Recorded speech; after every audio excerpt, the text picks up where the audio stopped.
I wanted to show you this hilarious YouTube video from this British bloke, Andy Edwards, who is a multi-instrumentalist, but also a drummer of many like prog bands of the last 30 years. Okay. And I think you're going to really appreciate a lot of his choices for what he thinks the 10 albums the critics love, which are actually crap. A couple of the choices I disagree with, but a lot of them I'm like, yes, yes.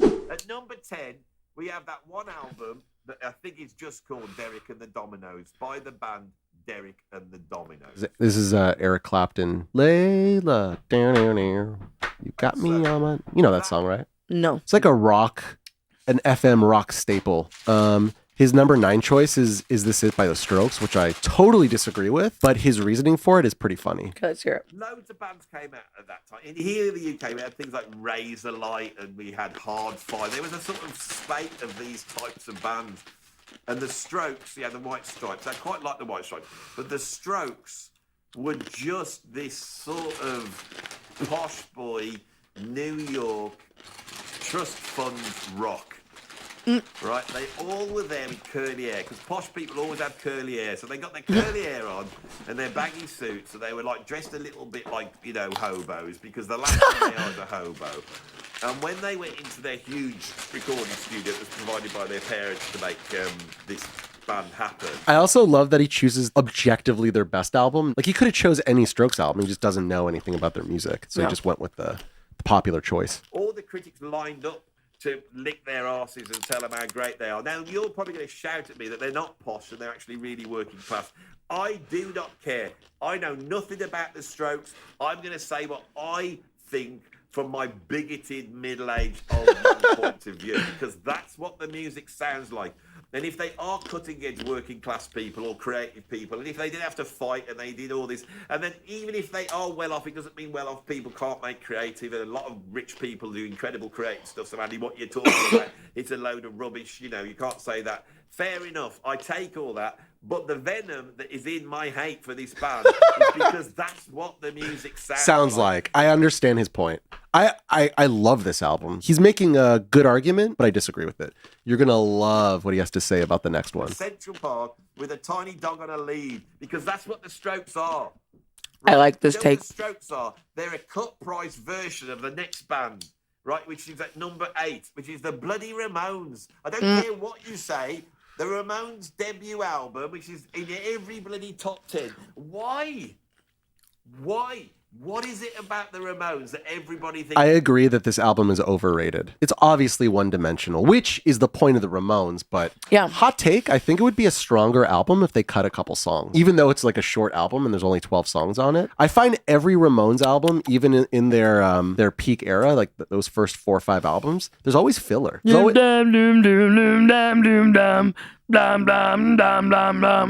all the same shit. They just do that like 20 times the in a thing row. that you just did, he's about to do. You ready? So amazing. I actually don't know. I'm starting to think I am in the wrong with this. When I first said it, I thought everyone was going to agree and say, yeah, I mean, I like the Clash, I like Motorhead, I like bands that rock, but the Ramones don't really rock, do they? Not really, no. It's a bit turgid, isn't it? Yeah, it's all a bit turgid, and it's like these guys that just want to make sort of... I love his use of turgid. Music, but they've got electric guitars, you know, and they put their leather jackets on, and they go...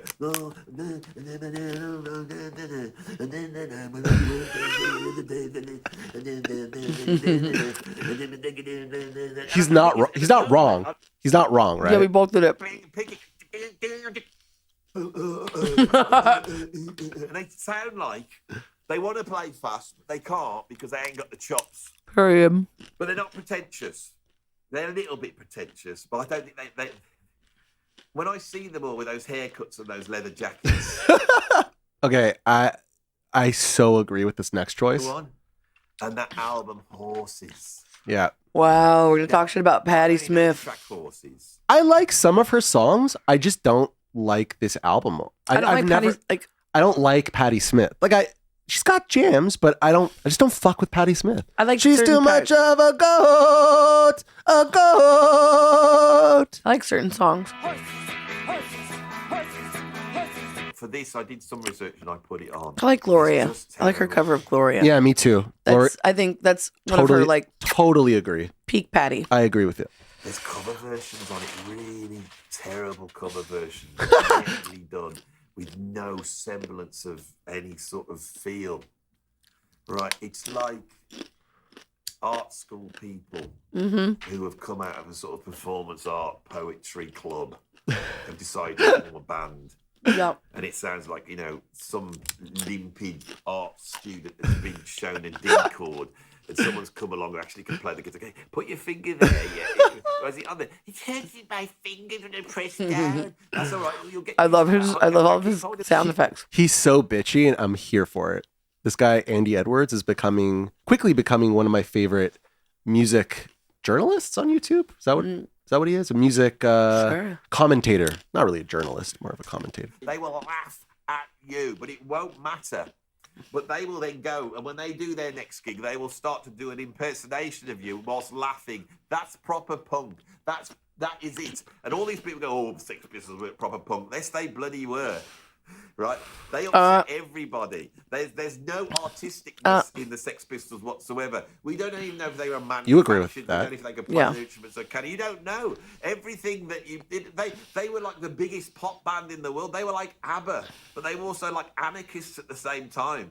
That's pure punk. This is not punk. It's got nothing to do with punk. It's art student tomfoolery. That's all it is. That is a great line. Art student tomfoolery. Yes, I'm here for it. I agree with him how he feels about Patti Smith, but I disagree with him how he feels about Sex Pistols. I don't think the Sex Pistols are punk. Well, they were subversive, which is punk. I think that's the point he's making. Yeah, but you just don't like their brand of subversion, maybe? Well, no, because the whole thing is they were just a marketing scheme, though. Right. They were a big band. So it's like, no, you're like co-opting the meaning and then making it into like a capitalist entity. Right. That's probably true.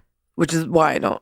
And there's way better bands that were like out during that time. And that album's definitely overrated. Never mind the Bullocks. Yeah, there's way more. Way better albums. Way more punk music out from there. From 77 especially. Yeah, like there's just so much out there was way cooler. I only half agree with his next one, but I enjoy the fact that he hates London Calling. Right. The album, not the song, by The Clash. At number 6, I've got London Calling by The Clash, the double album that they made. Now, the thing with The Clash is, I want to like The Clash. Yeah. I like the first three. I like the debut album. I like Give Enough Rope. I like Sandinista. I just don't like London Calling. I don't get why the critics think this is so great. I 30% agree with this. There's some songs on that album where I'm like, why? Why is this supposed to be good? Like Jimmy Jazz? I do not like Jimmy Jazz. It's an 18-track album. Probably could have been better. I think it would be a stronger, like 12-track album, personally. But that's just from my taste. Sure. When they invested in punk in the 70s and they were championing The Damned and they were championing Sex Pistols. Now, The Damned, that's a great band. They're championing all these punk bands. And I think... love Buzzcocks. Now, I said that they were posh boys. They weren't posh boys. It was only Joe Strummer that was a posh boy. But he was the lead singer, and he was singing in this Cockney accent. But I think there was a sophistication there that the elites recognised, right? And they enjoyed the fact that Joe Strummer was standing there sort of on the sidelines going, you know, I'm really punk, I am. But I also love black music and reggae and all that stuff. They're going to put all this together. And that, which is what I like about The Clash. I like that they have that hodgepodgey fusion approach to, I guess you call it punk music, but I'm not really sure if you would consider The Clash punk after their 77 debut. Would you? No. I mean, maybe their first 2 albums are punk, and then by London Calling, they're just like a rock band that does a lot of different styles. Yeah. Like the Chili Peppers or something, right? It's a good analogy, right? Like that sort of fusion-y, like white people doing reggae with rap, with this, with that, jazz, et cetera, et cetera, et cetera. Pretentiousness that had actually supported Prague in the early 70s from the same critics manifested itself with The Clash. And so The Clash moved to making the punk version Papa of the is zooted. rock album. You as in Papa are zooted? Mm-hmm. Yeah. In reggae and ska, and you bring all this stuff in, and you bring sort of pastiches of rock and roll. And that bit's pretentious. Now, the album comes out, and when you put it on and you hear London Calling, that's the track that everybody knows. It's sublime. Yeah. It's sublime. It's a great song. I bought the album and I thought I'd heard like, you know, Rock the Casbah and all those incredible. But Lost in the Supermarket is also sublime. Things. Should I stay or should I go? All those. Train in Vain is also sublime. White Riot. When I was a kid, I used to love that track. There were so many Clash songs I loved, and I thought I'm going to. Police and Thieves is my favorite Clash song. The others on tape. The one I actually went out and bought was the expensive double album, London Calling. And I can remember just waiting for this album to kick in. London Calling coming on, which I think is the third track on side one. I'm not. Come on, it's track 1. Do some minimal research, Andy. Yeah, let's skip this one. I'm done. This next one is funny, and I 50% agree with it. I'm going to change my choice here. So at number 5, I've got Born to Run. I love Born to Run, but he's going to diss Born to Run and Born in the USA, which is why he labeled it Born to Eat Baguettes. And if you can notice, they're both holding baguettes, which I think is really cute. Yeah. I give him props for that. Bruce Springsteen. But I'm also going to stick into the mix here at number 5. Born in the USA. In my opinion, he should have not put Born to Run on this and just kept Born in the USA. Because I don't like Bruce Springsteen. I totally agree with why he doesn't like this record. I was going to do a video on Bruce Springsteen, and I might do it. So I've been researching him. This is funny. You like this. And I've been watching interviews by him. And the thing with Bruce is he's a lovely guy. He's really knowledgeable about music. And I nearly was going to say that he is a good songwriter, and he is sometimes. Yeah, I totally agree with right? that. Yeah. So the great album, the masterpiece, is Born to Run. That gets right in the top, and I put it on. It's the track Born to Run, which is a sort of I don't like Jovi living on a prayer. Let's get to the Born to the USA part. Don't like it. Don't like his Bruce's music? Don't like it. Yeah. Yeah. But with some bloody good music attached to it. Some good hooks and some good singing. Bruce. You see, I'm reticent to really put the knife in here. Now. Do it. Stab it. End it. Born to Run, I hate. Right. But. Let's get to it. Born in the USA. I've always been perplexed as to why that's considered one of the greatest albums of all time. And I'm so happy he's bringing this up. The critics love it. They put it in the 10 greatest albums ever made. When well, I listen to it, 100 greatest. It's being hyperbolic. With horrible 80s drum machines and horrible effects. And you know how much I love horrible 80s synthesizers and reverbs and stuff. I don't like that. Like, I don't like that album. No. There's just no way I would ever like anything Bruce Springsteen. I've tried. All right. Did Bill Wyman. Next Bill one. Wyman. He was sat there holding his bass like that. Come on, Yapper. Looking like an English gentleman with a shotgun waiting for some sort of, what do they shoot? A bird. I was going to say parrots. Partridges. All this on a... He's just yapping. That's what he does. This is Mick Jagger with the music muted. And they're overdubbing some other, sound effects or whatever. But let's get to the next record, my man. Maybe he just didn't put it up, but the next choice was Rolling Stones' Exile in Main Street, which I think is a good choice. I don't think it's a crap album, but it's generally considered their best album, and I've always thought that was bullshit. It's like London Calling. It has 18 tracks or so, and not a single song on that album is one of the top 50 best Rolling Stones songs. Right? Like Rolling Stones to me are a singles band. Yeah, they're not an album band. And the album that came before Exile on Main Street is Sticky Fingers, which only has 10 songs. And like 8 of those songs are on the top 50 for me. And whenever people try to justify its greatness, they're like, oh, it's a vibe album. They're just hanging out and doing heroin. It's like, am I supposed to think that's a 5 out of 5? Like I'm supposed to like that? Yeah.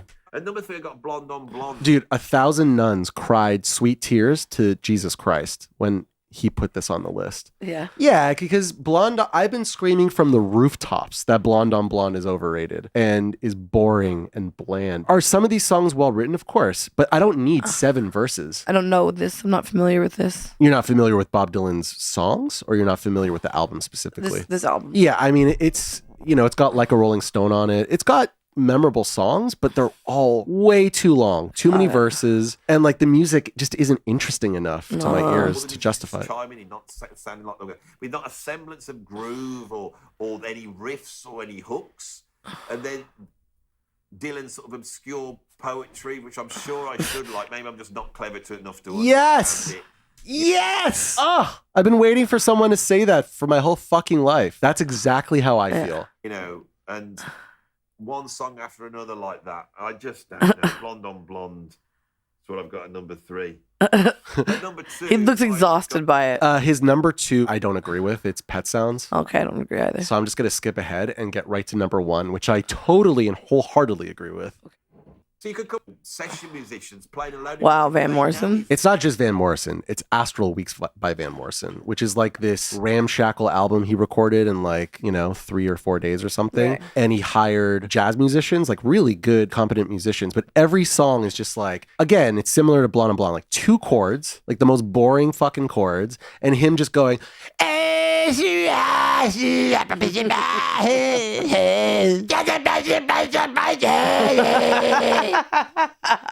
that's literally what Astral Weeks is. That was fantastic. Right? What a performance. Yeah. Thank you. Number 1, of course, I have Van the Man, Astral Weeks. I'm sure there's somebody outside my door. Hello, do you want to enter? I'll skip ahead. How bad the other ones are, because he's having the last laugh, Van Morrison. He's a grumpy, nasty man. He's nasty to everybody, right? He's an ugly little fat bloke, right? God knows why he's got famous, right? He's got a pudgy face. I love and this. I want to push him over every time I see him, and if I do see him, and I did meet him once, and he was obnoxious. Everyone who's met him thinks he's obnoxious, and he has. He's also like a right-wing anti-vaxxer. Wow. Alongside Eric Clapton. No, but this Astral Weeks is just fucking, terrible. It's just one of those albums where I'm like, how? How is this considered the top 10 best albums of all time? I would have put Galaxy 500's On Fire, and I would have put Jesus and Mary Chain's Psycho Candy on this list. Okay, no, stop. I like Jesus and Mary Chain. I don't. But that's okay. We're all entitled to our own tastes and whims.